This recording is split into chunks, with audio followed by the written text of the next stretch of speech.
Irmãos, nós estamos chegando ao final da história de Abraão dentro do livro de Gênesis. E ao longo deste processo de estudarmos o livro de Gênesis, capítulo por capítulo, ao longo do processo da história de Abraão, muitos de vocês têm me procurado e me falado que nunca tinham visto a história de Abraão sendo contada dessa forma. E antes da gente olhar para o trecho final da história de Abraão, eu queria falar para vocês o que está por trás da maneira como a gente tem estudado o livro de Gênesis, pregado o livro de Gênesis aqui para vocês. E eu quero falar isso para vocês, para que isso sirva de ferramenta para vocês no estudo de vocês da palavra de Deus, para que vocês tenham essas ferramentas na hora de estudar, na hora de aprender sobre a palavra de Deus, ok? Todas essas religiões aí, elas também contam a história de Abraão. O judaísmo conta a história de Abraão, os testemunhas de Jeová contam a história de Abraão, os mormons contam a história de Abraão, os adventistas contam a história de Abraão. Mas veja, todos eles falham em não perceber uma coisa que é fundamental, é essencial no estudo da palavra de Deus. Eles falham ao não perceber que a história de Abraão, assim como todas as histórias da Bíblia, apontam para Jesus. Aqui na igreja, queridos, a gente entende que a Bíblia, ela não é um livro composto de várias histórias desconexas e isoladas, mas sim de uma única história, da qual todas as demais histórias fazem parte. A gente entende que a Bíblia apresenta uma única história, que é a história da redenção da humanidade. A história de um Deus criador, cujo povo dele o rejeitou. E ele então vem em uma excursão ou incursão de conquista e redenção para formar para si um povo particularmente seu, através de Jesus Cristo, o seu único Filho. Se você está aqui na igreja há mais tempo, lá nos nossos primeiros in-locos, nos nossos primeiros grupos pequenos, a gente leu um livro excelente chamado O Evangelho Explícito. Nesse livro, O Evangelho Explícito, o autor nos ajuda a ver que a Bíblia, ela é uma grande história. Uma grande história sobre a redenção da humanidade através de Jesus. E nessa grande história da Bíblia, nós encontramos 4 capítulos, ou 4 cenas, 4 atos, que são muito importantes. É importante você entender isso, porque é isso que vai te capacitar a interpretar a Bíblia à medida que você estuda ela na sua casa. Esses 4 capítulos que a Bíblia possui, essas quatro grandes cenas, esses 4 grandes atos da história da Bíblia, são os seguintes. Criação é o entendimento de que a Bíblia apresenta um Deus que é o Criador dos céus e da terra. Ele criou todas as coisas, e por ter criado todas as coisas, ele tem direito sobre todas as coisas. Todas as coisas lhe pertencem, são dele, e ele tem o direito sobre elas. Próximo ato da história é a queda. Parte da criação desse Deus perfeito e bondoso virou as costas para ele. Cerrou os punhos contra ele e disse: eu sei o que é melhor para mim. Eu vou viver a minha vida do meu jeito. Deus deve estar escondendo algo de bom de nós. Nós precisamos ser livres, precisamos poder fazer nossas próprias escolhas, precisamos ser senhores da nossa própria vida. Queda. Terceiro ato é a reconciliação ou redenção. É o ato de Deus no qual Deus envia o seu único Filho, Jesus Cristo. O seu Filho precioso, Jesus Cristo. O seu Filho santo, Jesus Cristo, para morrer na cruz do Calvário e assim Deus poder pagar o preço do meu e do seu pecado e nos reconciliar a Ele mesmo, nos reconciliar com Ele mesmo, através do sangue de Jesus. E o último ato dessa história é a consumação. É quando Deus, na pessoa do seu Filho Jesus Cristo, voltar, e a Bíblia nos diz que Ele fará novas todas as coisas. Novo céu, nova terra, onde juntos viveremos com Ele por toda a eternidade. Onde juntos, o povo que Ele redimiu, reconciliou e comprou, viverá com Ele por toda a eternidade. Por isso, queridos, entendendo isso, a gente entende, juntamente com um dos maiores pregadores batistas da história, o reverendo Charles Spurgeon, quando ele diz que tudo na Bíblia aponta ou para a pessoa, ou para o ensino, ou para a obra de Jesus Cristo. Na verdade, o próprio Senhor Jesus Cristo deixou isso muito claro. Lá no Evangelho de João, no capítulo 5, no verso 39, Jesus diz assim: vocês estudam cuidadosamente as Escrituras, porque pensam que nelas vocês têm a vida eterna. E diz assim, e são as Escrituras que testemunham a meu respeito. Quando Jesus disse isso, as cartas de Paulo já existiam? Os evangelhos já tinham sido escritos? Atos? O que eram as Escrituras? O Antigo Testamento. O Antigo Testamento. Jesus continua e ainda no capítulo 5 de João ele diz: se vocês crescem em Moisés, creriam em mim, pois ele escreveu a meu respeito. Quem foi que escreveu Gênesis? Moisés. Moisés escreveu Gênesis, Êxodo, Levítico, Número, Deuteronômio, os 5 primeiros livros da Bíblia. E Jesus está dizendo que Moisés escreveu a respeito de quem? Dele. A respeito de Jesus, ok? A respeito de Jesus. Numa outra ocasião, Jesus havia morrido. Alguns de seus discípulos foram embora de Jerusalém tristes, não sabendo da notícia da ressurreição. Jesus encontra com eles no meio do caminho, quando eles estão indo para uma cidadezinha chamada Emaús. Jesus não permite que eles o reconheçam. E Jesus conversa com eles. E então, vendo eles tristes por causa da morte de Jesus, Jesus fala o seguinte para eles: como vocês custam a entender e demoram a crer em tudo que os profetas falaram? Não devia o Cristo sofrer estas coisas para entrar em sua glória? E começando por Moisés e todos os profetas, explicou-lhes o que constava a respeito dele, em todas as Escrituras. De novo, Moisés, Gênesis, Êxodo, Levítico, Número, Deuteronômio, profetas do Antigo Testamento. Quando o Novo Testamento usa essa expressão Moisés e os profetas, ele está se referindo ao Antigo Testamento. Jesus está dizendo que as Escrituras falavam a respeito de quem? Dele. O Antigo Testamento todo testifica a meu respeito. Jesus está dizendo: eu sou o foco, o centro também do Antigo Testamento. Mas infelizmente, queridos, a cultura evangélica de pregação como um todo, mas especialmente do Antigo Testamento, ela tem sido uma cultura bastante equivocada. E por isso nós tendemos a ouvir mensagens em igrejas evangélicas, especialmente do Antigo Testamento, que caminham para um de 2 erros. O primeiro desses erros é um erro chamado alegoria. Um texto típico disso é o texto de Davi pegando as 5 pedras para ir lutar contra Golias. Quem nunca ouviu uma mensagem em que o pastor prega nesse texto, e aí o pastor acha um sentido alegórico para as 5 pedras que Davi pegou?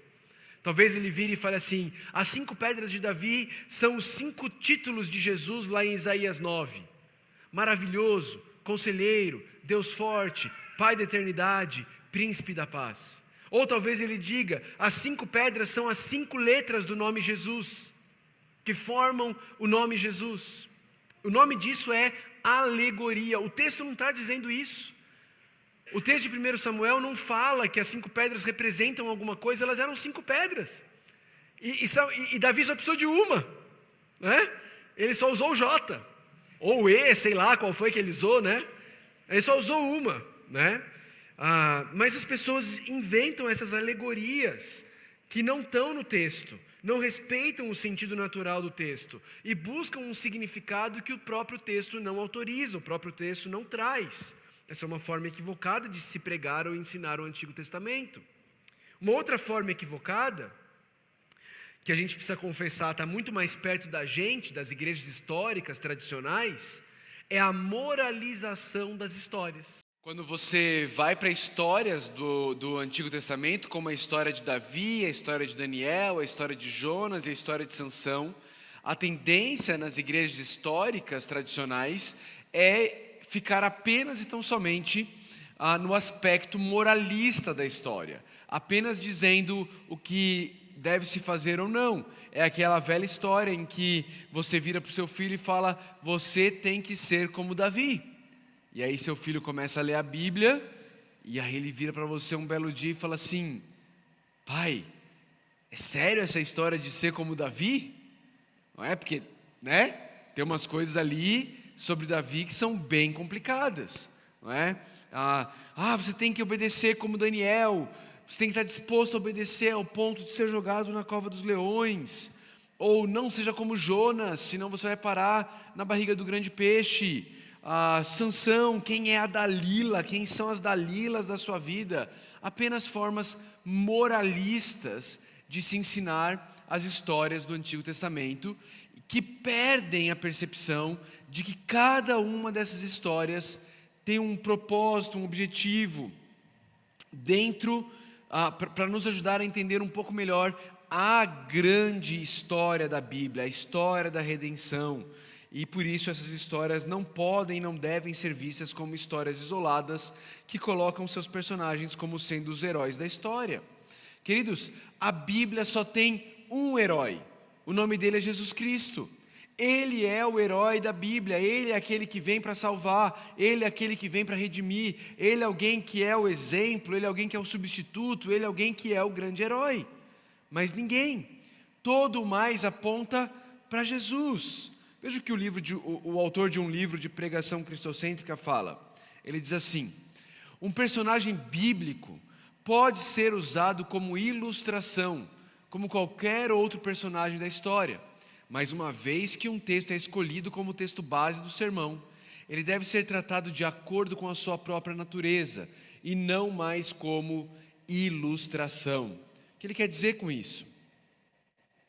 Se eu estou pregando Tiago e eu estou falando sobre o fato de que atende por motivo de grande alegria o fato de passar por diversas provações, e aí eu quero ilustrar isso dizendo que diversas provações é tão diversa como aquela túnica de José colorida com várias cores, beleza, é uma ilustração.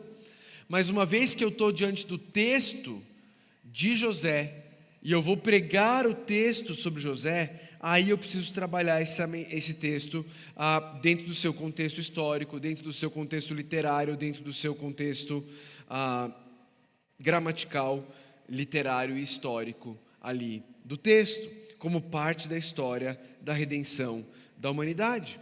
Deu para entender, pessoal? Conseguiu entender o porquê, o que está por trás da maneira como nós entendemos e ensinamos as Escrituras aqui na nossa igreja? É por isso que nós estamos olhando para essas histórias do Antigo Testamento, aqui especificamente em Gênesis, com a proposta de ver como elas se encaixam na grande história da redenção humana através de Jesus Cristo. Ok? Então vamos recapitular a história de Abraão até aqui. Deus chama Abraão, fala para ele sair da casa da parentela dele, do pai dele, ir para a terra que Deus iria mostrar, e ele faz promessas a Abraão. O que ele promete a Abraão? Bom, primeira coisa, ele promete um povo. Ele promete uma grande descendência. Ele promete fazer de Abraão um grande povo. Está lá em Gênesis 12, versos 2 e 3. Não apenas isso. Ali também ele diz que ele iria proteger Abraão. Ele diz para Abraão: olha, eu vou abençoar quem te abençoar, eu vou amaldiçoar quem te amaldiçoar, eu estou com você, eu estou contigo, Abraão, conte comigo, eu vou te proteger, eu vou te guardar, conte comigo. Ele promete descendência, ele promete bênção e proteção divina, mas ele também promete que Abraão seria um canal de bênção para todas as famílias da terra, todos os povos da terra. Isso inclui a mim e a você. É por isso que Davi pôde escrever lá no Salmo 22, como nós lemos no início do culto, que gente dos confins da terra iria exaltar e adorar o Senhor. Somos nós. Nós somos esses povos abençoados por meio de Abraão. Não apenas a família de Abraão seria abençoada, mas Deus usaria Abraão e sua família para abençoar todos os povos da terra. Não apenas isso, lá em Gênesis 13, Deus acrescenta uma outra bênção. Deus diz para Abraão: olhe para o norte, olhe para o sul, olhe para o leste, olhe para o oeste. Tudo que os seus olhos forem capazes de ver, eu darei a você. Darei a você e a sua descendência para todo o sempre. Povo, bênção, canal de bênção, terra. Essas são as promessas de Deus para Abraão. E não apenas isso, mas em Gênesis 17, Deus vem e Ele promete a si mesmo, a Abraão e a sua descendência. Ele diz: olha, não apenas povo, não apenas bênção, não apenas canal de bênção, não apenas terra, eu darei a mim mesmo a vocês. Eu serei o Deus de vocês. Eu serei o seu Deus, Abraão, eu serei o Deus dos seus descendentes. Eu faço uma aliança com você. E essa promessa é repetida de novo, e de novo, e de novo, por todo o Antigo Testamento. E assim, em meio às promessas de Deus, e em meio aos tropeços de Abraão, e vários tropeços de Abraão, nós chegamos no capítulo 21 de Gênesis, onde nós lemos o seguinte: o Senhor foi bondoso com Sara, como lhe dissera, e fez por ela o que prometera. Sara engravidou e deu um filho a Abraão em sua velhice, e na época fixada por Deus em sua promessa.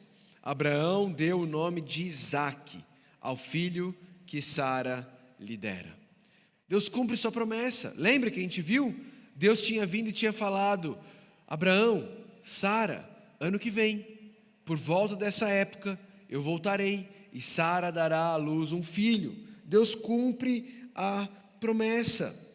Ele dá o filho a Abraão, por meio do qual Deus iria cumprir todas as demais promessas. Acontece, queridos, que entre a promessa de Deus a Abraão em Gênesis 12 e o cumprimento da promessa de Deus em Gênesis 21, passaram-se 25 anos. E nesses 25 anos muita coisa aconteceu. Por 2 vezes Abraão entregou a sua esposa para um grande rei poderoso na terra, por medo de ser morto, para se autoproteger. Durante esses 25 anos, Sara convenceu Abraão a tomar uma serva e fazer um filho na serva. Cansados de esperar o tempo de Deus, querendo ter o controle das situações nas suas mãos, querendo viver num mundo de massinha de modelar, Abraão se deitou com a sua serva, teve um filho com ela. Queridos, a Bíblia não faz questão nenhuma de esconder a podridão existente no coração de Abraão e de Sara. E que podridão havia ali? Eles pisam na bola várias vezes. Essa podridão transborda na vida deles em formas de mentiras, de manipulação, como se Deus precisasse de uma mãozinha. E queridos, é em meio a tudo isso que nós encontramos Deus vindo falar com eles, não com o chicote na mão, para estralar o chicote nas costas deles, mas com graça, com bondade, com misericórdia, vez após vez, ampliando as suas promessas para com Abraão e com Sara, sempre dizendo: não tenham medo, eu vou cumprir as minhas promessas. E aí a gente chega no clímax da história de Abraão, capítulo 22, é o ponto mais alto da história de Abraão, também a última história relatada sobre a vida de Abraão.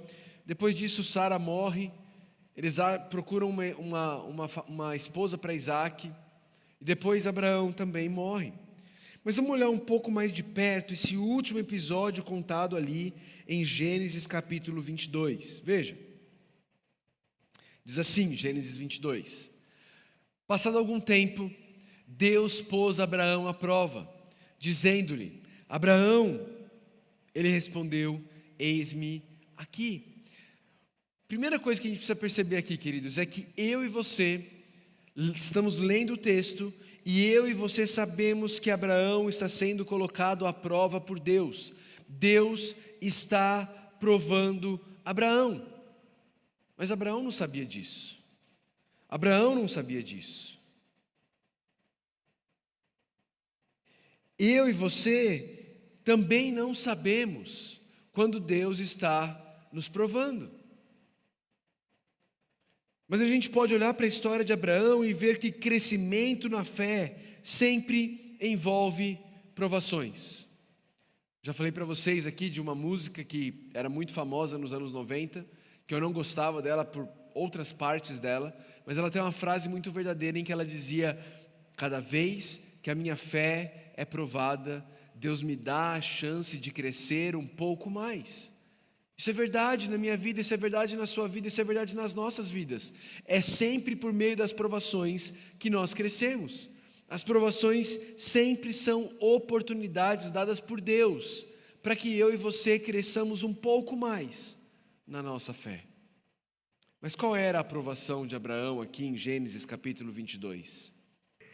Então disse Deus: tome seu filho, seu único filho, Isaque, a quem você ama. Não sei se você percebe aqui, mas parece que Deus parece que ele está cutucando Abraão. Você percebe isso também ou não?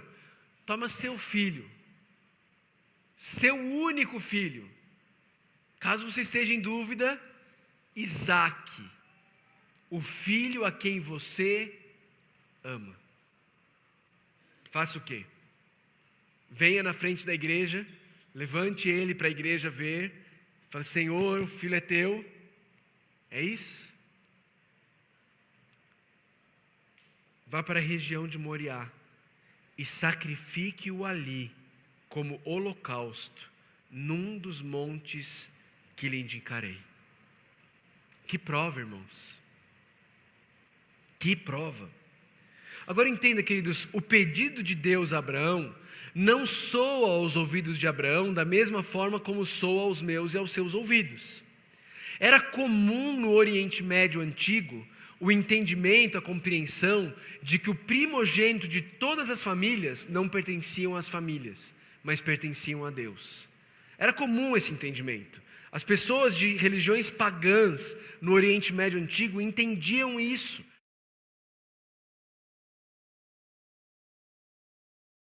Pertencia à própria família. Mas ainda assim, era o único filho de Abraão. Deus ainda ressalta que era o Isaque, o filho a quem Abraão amava, o filho sobre quem repousavam todas as promessas que Deus tinha feito a Abraão. Se não tivesse Isaque, não tinha promessa, não ia ter descendência, a descendência não ia herdar terra, não ia ter nada, não ia ter um descendente para poder abençoar as famílias da terra. As promessas de Deus não iriam se cumprir. Todas as promessas de Deus repousavam sobre Isaque. Abraão tinha uma decisão a tomar: obedecer a Deus ou se agarrar à bênção que Deus lhe havia dado, mesmo que isso significasse desobedecer àquele que deu a bênção. Abraão estava diante de uma escolha: se agarrar à bênção ou se curvar ao Deus doador da bênção. O que Abraão faz? Verso 3: na manhã seguinte, não foi semana que vem, não foi mês que vem, na manhã seguinte, Abraão levantou-se, preparou o seu jumento, levou consigo 2 dos seus servos, Isaque, seu filho. Depois de cortar lenha para o holocausto, partiu em direção ao lugar que Deus lhe havia indicado. Fica imaginando Abraão aqui. Duvido que Abraão dormiu essa noite. Lá pelas 3 da manhã, depois de ter se revirado na cama a noite toda, Abraão levanta e vai começar a cortar lenha. Com o machado dele. Pá! Lágrima escorrendo. Chama seu filho, chama 2 servos, pega o jumento e sai, parte, obedece em direção ao lugar que Deus lhe havia indicado. 3 dias viajando. 3 dias andando, parando num lugar à noite, fazendo uma fogueira. Ali na fogueira, olhando para o seu filho, mais ou menos 13 anos de idade, chorando, dormindo. Dia seguinte anda de novo, para de novo, mas caminhando em direção à obediência a Deus. No 3º dia, quando eles avistam a cadeia de montanhas sobre a qual Deus tinha falado, o Monte Moriá, Abraão diz aos seus servos: fiquem aqui. Fiquem aqui com o jumento enquanto eu e o rapaz vamos até lá. E olha o que ele diz: depois de adorarmos, eu voltarei. É isso que Abraão diz? Depois de adorarmos, voltaremos, no plural. Voltaremos. Iria subir a montanha Abraão e Isaque. Isaque ia ser sacrificado. Mas Abraão disse: fiquem aqui, eu e Abraão vamos subir, eu e Isaque vamos subir, e depois de adorarmos, nós voltaremos. Moisés faz questão de relatar, está no plural, na primeira pessoa do plural. Depois de adorarmos, voltaremos. Por que Abraão diz isso? O autor de Hebreus, lá no Novo Testamento, nos explica por que Abraão disse isso. Hebreus capítulo 11, no verso 19, o autor de Hebreus diz assim: Abraão levou em conta que Deus pode ressuscitar os mortos, e figuradamente recebeu Isaque de volta dentre os mortos. Era isso que estava na mente de Abraão. Abraão sabia que o Deus a quem ele servia era um Deus poderoso, tão poderoso que ele era capaz de ressuscitar pessoas mortas. E ele juntou 2 mais 2, ele disse: Deus me deu Isaque, Deus falou que o cumprimento das promessas viria por meio de Isaque, Deus mandou eu sacrificar Isaque. Eu vou juntar os 2, o máximo que pode acontecer é Deus vai ressuscitar Isaque, porque ele prometeu que ele vai cumprir as promessas dele por meio de Isaque. E com isso em mente, ele e Isaque seguem morro acima. Abraão pegou a lenha para o holocausto, colocou nos ombros de seu filho Isaque. Conhece outra pessoa que subiu um morro com a madeira nas costas para ser sacrificado? E ele mesmo levou as brasas para o fogo e a faca, e caminhando os 2 juntos. Foram caminhando, subindo. Imagina ali a subida da Serra de Caldas. E eles subindo aquele morro, Isaque com a lenha nas costas. E de repente Isaque começa a olhar assim. Isaque vê a lenha, Isaque vê Abraão levando a brasa, tem uma faca na bainha de Abraão. Está faltando alguma coisa. E ele vira para o pai e ele diz assim: pai, as brasas e a lenha estão aqui. Cadê o cordeiro? Onde está o animal que será sacrificado no monte em adoração a Deus? Pai, está faltando alguma coisa. Onde está o animal a ser sacrificado? que é que Abraão responde? Deus proverá.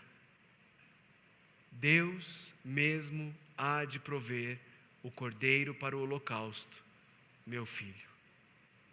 Filho, fique tranquilo. Aquilo que Deus nos chamou a fazer, Ele irá prover para que nós possamos fazer. Vamos seguir caminhando.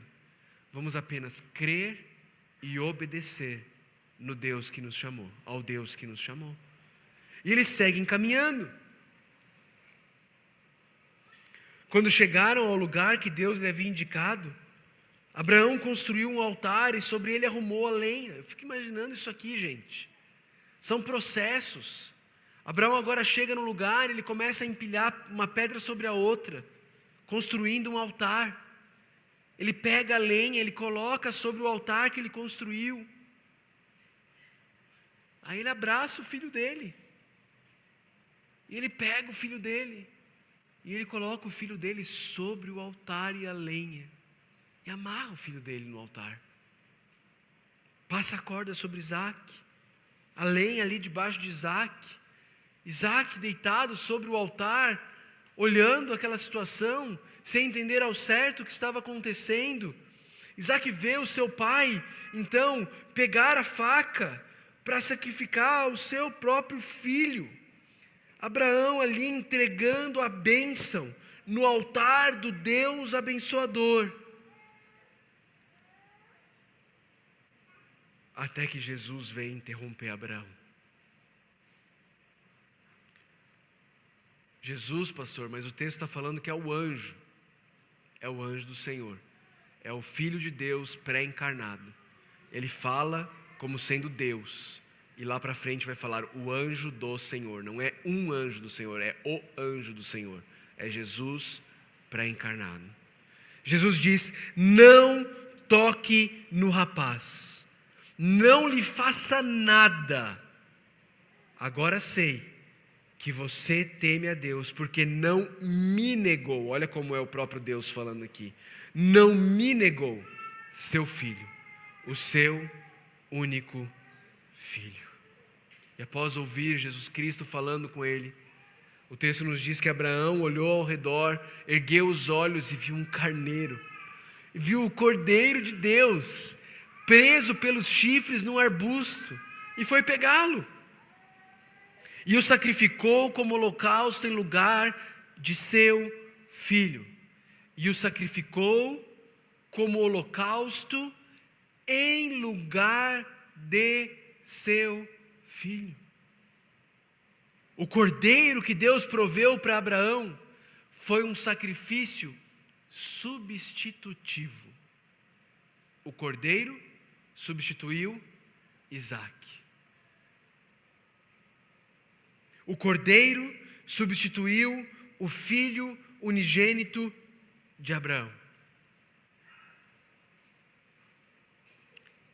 Por isso, Abraão deu àquele lugar o nome de o Senhor proverá. Por isso até hoje se diz, no monte do Senhor se proverá. Queridos, Deus é o provedor. Aquele que proveu para que o filho de Abraão não precisasse morrer. O texto continua e diz que pela segunda vez o anjo do Senhor chamou do céu e disse: juro por mim mesmo, que por ter feito o que fez, não me negando seu filho, o seu único filho, esteja certo de que o abençoarei e farei seus descendentes tão numerosos como as estrelas do céu, como a areia das praias do mar. Sua descendência conquistará as cidades dos que lhes forem inimigos, e por meio dela todos os povos da terra serão abençoados, porque você me obedeceu. Então voltou Abraão aos seus servos e juntos partiram para Berseba, onde passou a viver. Percebe o que aconteceu aqui? Quem foi abençoado? Quem ia ser abençoado? Todos os povos da terra. Por quê? Porque um homem obedeceu. Pela obediência de um, muitos foram abençoados.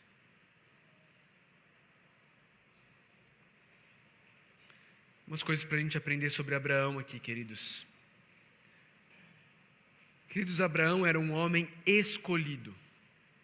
Gênesis 11 descreve Abraão, descreve a família de Terá, o pai de Abraão, dizendo que eles eram adoradores da lua, eles eram pagãos. O texto bíblico não mostra nenhum merecimento da parte de Abraão, nada de especial que Abraão tenha feito, ou como ele teria sido um facilitador dos planos de Deus. Não. No momento em que Abraão foi chamado, Abraão era um adorador da criação, ao invés de ser um adorador do Criador. Mas Abraão foi escolhido por Deus.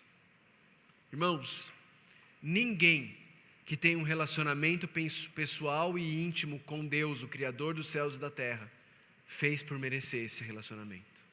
Ninguém.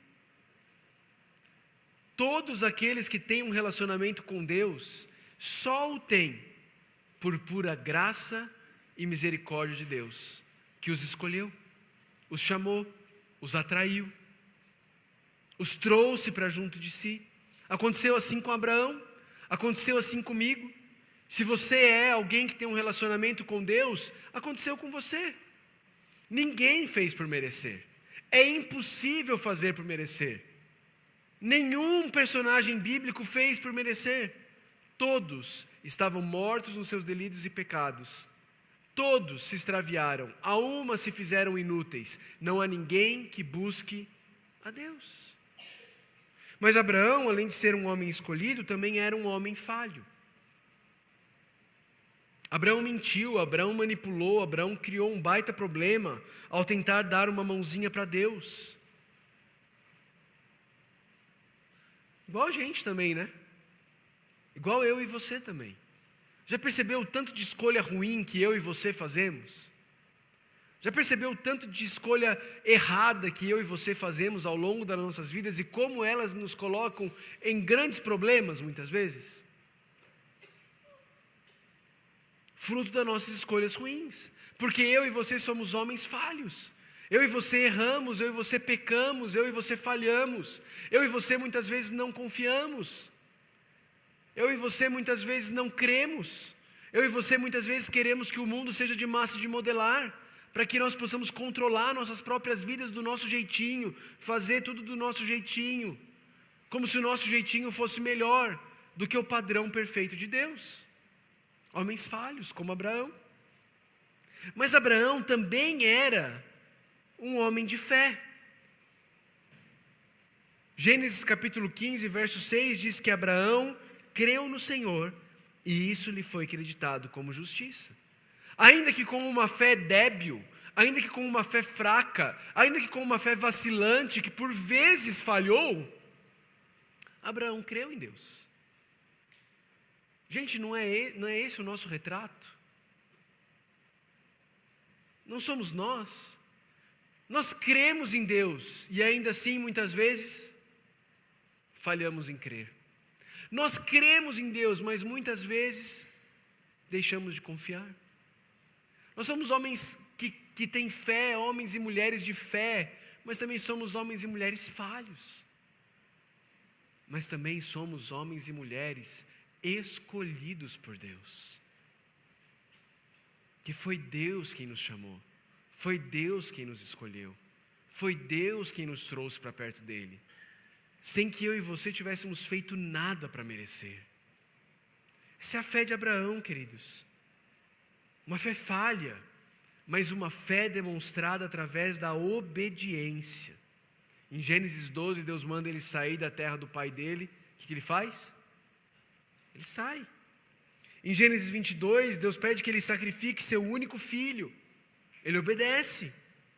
E a obediência de Abraão está totalmente ligada e dependente da fé de Abraão. Quando Isaac olha para um lado, vê a lenha, vê as brasas, mas não vê o cordeiro, e pergunta: papai, cadê o cordeiro? Qual foi a resposta de Abraão? Deus mesmo há de prover o cordeiro. O que é isso? Isso é fé. Isso é fé. Deus proverá. Obediência baseada na fé. E de fato o autor de Hebreus, lá no Novo Testamento, ele atesta. Isso da mesma forma, ele diz assim em Hebreus 11:17, pela fé. Abraão, quando Deus o pôs à prova, ofereceu Isaque como sacrifício. Aquele que havia recebido as promessas estava a ponto de sacrificar o seu único filho. Abraão sabia que Deus tinha feito uma promessa, sabia que Deus iria cumprir a sua promessa, mesmo que fosse necessário ressuscitar Isaque dos mortos. Queridos, Abraão era um homem escolhido. Abraão era um homem falho. Abraão era um homem de fé. Mas esse evento do sacrifício de Isaque, Abraão também se mostrou um homem que amou mais a Deus do que as promessas que Deus lhe fez. Amou mais a Deus do que as bênçãos que tinha para receber de Deus. Queridos, Isaque representava todas as promessas que Deus tinha feito a Abraão. Tudo passava por Isaque. Se Isaque morresse, as promessas se perderiam. E era exatamente isso que Deus estava colocando à prova. Se Abraão amava mais a Deus, ou amava as bênçãos que Deus tinha prometido para ele. E aqui existe algo que eu e você precisamos pensar. O que é que nos atrai a Deus? O que é que nos atrai a Deus? Imagine por um instante que Deus não agisse na nossa vida cotidiana. Imagine por um instante que Deus decidisse que Ele não iria interferir em nada do nosso viver. Que Ele não iria te ajudar na educação dos seus filhos. Que Ele não iria te abençoar para conseguir um trabalho. Que Ele não iria proteger a sua saúde. Ele não iria interferir em nada dessa vida do lado de cá da eternidade. Ainda assim você teria interesse em se relacionar com Ele? Ainda assim você teria interesse em se relacionar com Deus só por quem Ele é? Mesmo que Ele não pudesse fazer nada por você? Já se relacionou com pessoas interesseiras? Pessoas que te procuram apenas pelo que você tem a oferecer para elas, não pelo que você é? É ruim, não é? Não é ruim quando nossos filhos agem de forma interesseira com a gente? A gente percebe que eles nos procuram só porque eles querem algo de nós, mas eles não têm interesse num relacionamento com a gente. Mas você já percebeu o tamanho da tendência que eu e você temos de agir exatamente assim com Deus? Agindo com Ele da mesma forma como nós agiríamos com o gênio da lâmpada. Já percebeu que o gênio da lâmpada não tem amigos? Alguém acha a lâmpada, alguém esfrega a lâmpada, o gênio sai, esse alguém pede 3 coisas, o gênio dá as 3 coisas que ele quer, e o que acontece com o gênio? De volta para a lâmpada. Fica lá milênios escondido e guardado até que outra pessoa acha a lâmpada. Não tem relacionamento, não tem amizade, ninguém está interessado no gênio, só querem aquilo que o gênio tem para fazer por eles. Será que eu e você não temos nos relacionado com Deus como se Ele fosse o nosso gênio da lâmpada? Buscando a Ele, pensando nas bênçãos que Ele tem para nos dar, ao invés de pensarmos em quem Ele é e na bênção que é se relacionar com Ele, apenas por quem Ele é.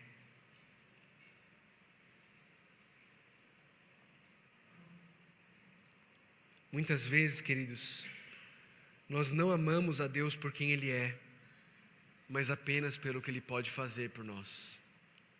E se Ele não faz o que Ele pode fazer por nós, nós começamos a duvidar de que Ele é bom mesmo. porque Ele não está agindo do jeito que a gente acha que Ele devia agir. Sabe o que é o mais belo de tudo isso? É que Deus sabe disso.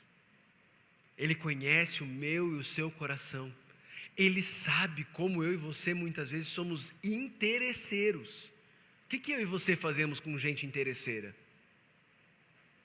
A gente se afasta, né? A gente se afasta de gente interesseira. O que Deus fez com gente interesseira? Comigo e com você. Ele se aproximou. Ele veio. Ele habitou entre nós. Se fez carne. Se tornou um de nós. Para poder resolver o nosso problema. Provedor. Centenas de anos depois de Abraão, na mesma cadeia de montanhas onde Abraão subiu para sacrificar o seu filho, mas Deus proveu. Um outro pai leva seu filho para o alto da montanha, carregando madeira. Deus leva Jesus Cristo, seu único filho, para ser sacrificado.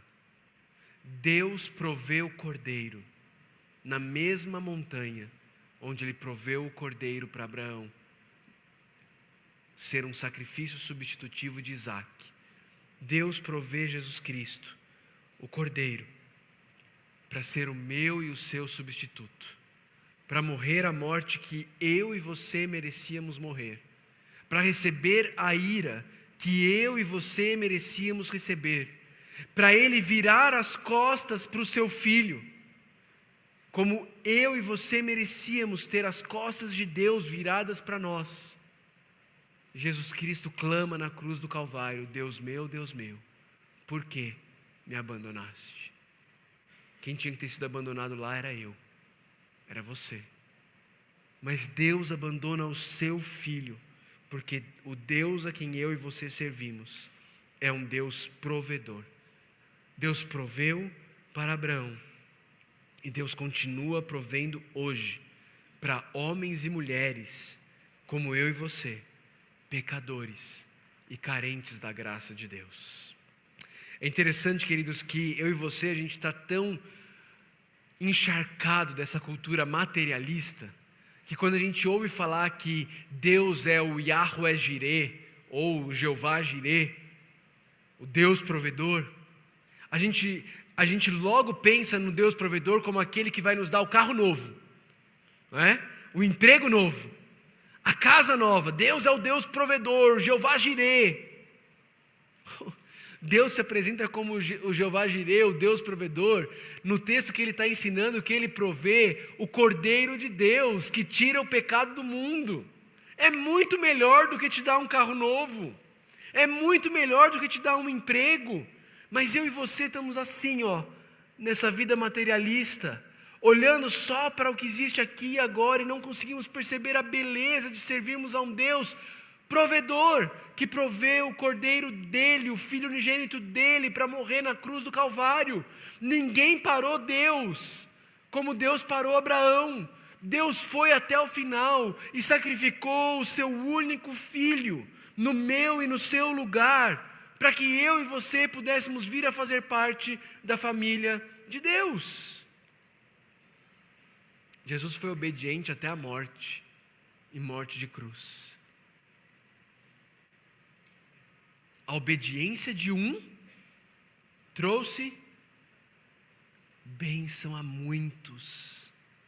A obediência de um trouxe bênção a muitos. Jesus é o Abraão perfeito. Jesus foi obediente até a morte, e por isso, pecadores como eu e você, dos confins da terra, como Davi disse no Salmo 22, que a gente leu no começo do culto, gerações futuras, podemos adorar o Senhor, porque Jesus foi obediente até a morte, e morte de cruz. A obediência de Jesus trouxe benefícios e bênçãos a muitos. Minha pergunta para você nessa noite é: você já é um beneficiário da obediência de Jesus? Você já tem usufruído das bênçãos da obediência de Jesus? Pastor, que bênçãos são essas?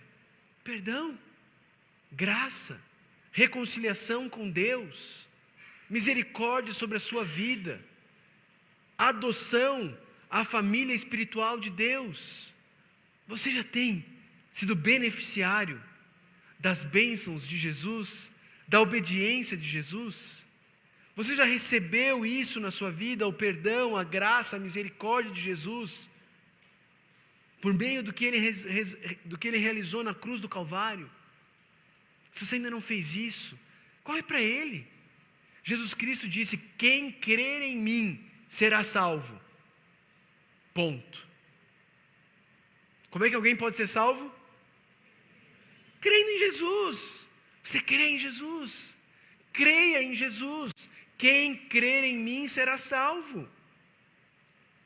Creia em Jesus. Creia que Ele é quem Ele diz que Ele é. Creia que Ele fez o que Ele diz que Ele fez. Creia que o que Ele fez tem os efeitos que Ele diz que teria.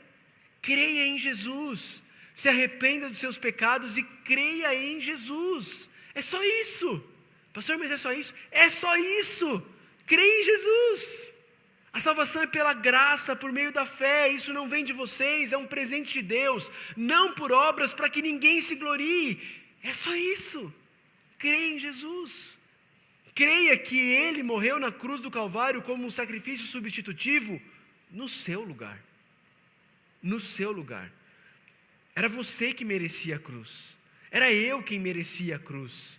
Creia que Jesus morreu ali no seu lugar, ressuscitou ao terceiro dia, está vivo para sempre e um dia voltará. Um dia voltará para levar para si o seu povo, que com Ele viverá por toda a eternidade.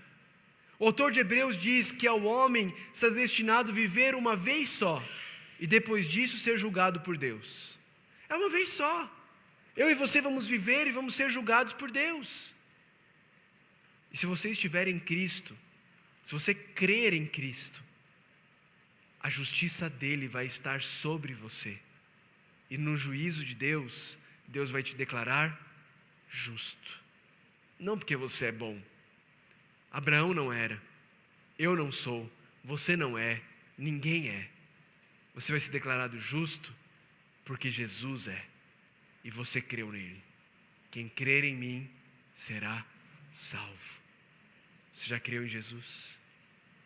Senhor Deus, obrigado pela tua graça, obrigado pelo teu perdão, obrigado, Senhor, por entregar o seu único filho por nós, obrigado pelo sacrifício substitutivo de Jesus. Era eu que merecia morrer naquela cruz.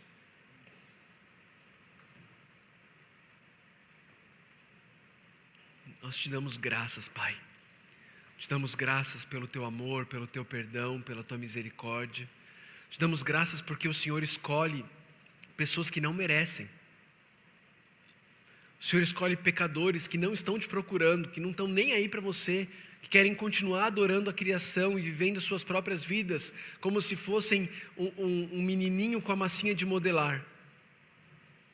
Mas o Senhor nos tira dessa fantasia ridícula e nos traz para a realidade onde o Senhor reina gloriosa e poderosamente no mundo que o Senhor criou e estabeleceu e funciona de acordo com as tuas regras, porque te pertence.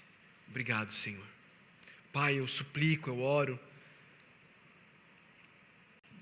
por cada um de nós aqui, Senhor. Eu oro por aqueles que um dia já creram no Senhor. E eu peço, Deus, que o Senhor nos ajude a não vivermos, não nos relacionarmos com o Senhor, um relacionamento utilitarista.